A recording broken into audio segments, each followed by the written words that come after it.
Halo semuanya, pernah dengar istilah apendisitis atau kita biasanya menyebut dengan istilah radang usus buntu? Penyakit ini sering dianggap sepele loh, padahal bisa berbahaya kalau tidak ditangani dengan cepat. Dalam video ini, kita akan membahas mengenai apendisitis atau radang usus buntu, mulai dari pengertiannya, penyebabnya, tanda dan gejalanya, sampai cara mencegahnya. Selamat menonton! Apendisitis adalah peradangan pada usus buntu. Usus buntu merupakan bagian kecil dari usus besar.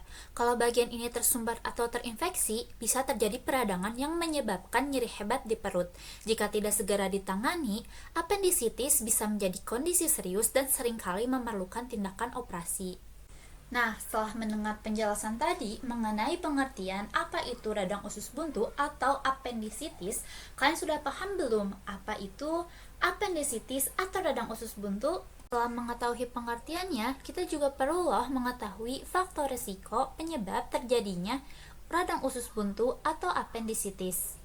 Menurut Kristi DKK, pada tahun 2021 ditemukan beberapa faktor risiko yang menyebabkan terjadinya apendisitis atau radang usus buntu, yaitu jenis kelamin, usia, pola diet, dan konsistensi feses.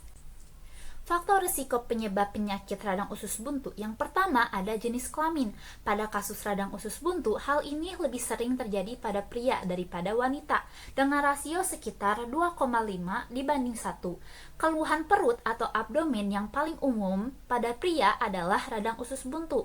Radang usus buntu dilaporkan lebih sering terjadi pada pria daripada wanita. Hal ini terkait dengan konsumsi makanan tinggi serat yang lebih tinggi pada wanita dibandingkan pria. Dengan kata lain, pria jarang mengonsumsi makanan tinggi serat yang menyebabkan terjadinya radang usus buntu. Untuk faktor risiko penyebab yang kedua ada usia. Radang usus buntu paling umum terjadi pada remaja dan dewasa muda, terutama antara usia 20 hingga 30 tahun, dan kurang umum pada balita dan orang dewasa yang lebih tua.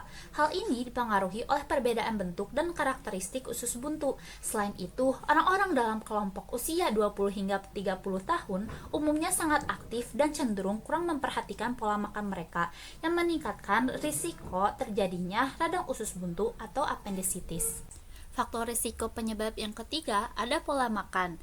Radang usus buntu cenderung terjadi karena kurangnya serat dalam makanan, cara pengolahan makanan yang buruk, waktu makan yang tidak teratur, dan diet tinggi karbohidrat. Oleh karena itu, disarankan untuk mengonsumsi makanan yang kaya serat dan bergizi. Kurangnya serat dalam makanan dapat menyebabkan obstruksi fungsional lumen, peningkatan pertumbuhan bakteri, dan akhirnya peradangan pada usus buntu. Faktor risiko penyebab yang terakhir ada konsistensi feses. Konsumsi serat berperan dalam proses pencernaan, baik dalam pembentukan feses maupun dalam pembentukan fekalit. Konsumsi serat yang tidak mencukupi dapat menyebabkan feses menjadi lebih padat, lengket, dan lebih besar. Hal ini memperpanjang waktu transit feses di usus besar dan dapat mengubah karakteristik bakteri yang ada. Nah, sekarang kita telah mengetahui nih apa itu radang usus buntu dan faktor risiko terjadinya radang usus buntu. Selanjutnya, kita akan membahas mengenai apa itu tanda dan gejala radang usus buntu. Maka dari itu, simak terus ya videonya. Tanda dan gejala utama radang usus buntu biasanya terasa nyeri perut bagian bawah kanan, disertai dengan kehilangan nafsu makan, mual, dan muntah. Namun, pada beberapa orang mungkin saja mengalami gejala yang non-spesifik, seperti perut kembung, sembelit, atau nyeri saat buang air kecil. Pemeriksaan fisik biasanya menunjukkan nyeri tekan di perut bagian bawah kanan. Namun, tanda ini tidak selalu ada pada setiap orang, karena lokasi usus buntu dapat bervariasi.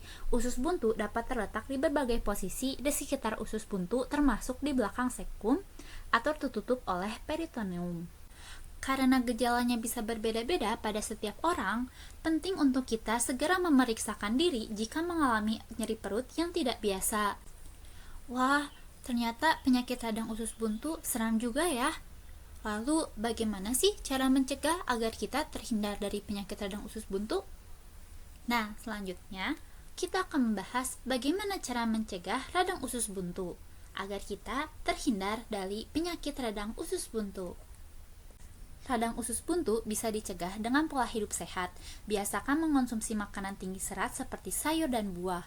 Kurangi makanan berlemak, manis, dan terlalu pedas. Minum air putih yang cukup setiap hari. Jangan menahan buang air besar dan lakukan olahraga secara rutin. Kebiasaan sederhana ini bisa membantu menjaga kesehatan pencernaan loh. Nah, jadi kesimpulannya, apendisitis adalah peradangan usus yang dapat menyebabkan komplikasi akut dan komplikasi serius jika tidak diobati. Kondisi ini dipengaruhi oleh faktor-faktor seperti usia, jenis kelamin, diet, dan konsistensi tinja atau feses, dengan gejala utama berupa nyeri perut di kanan bawah, mual, muntah, dan penurunan nafsu makan.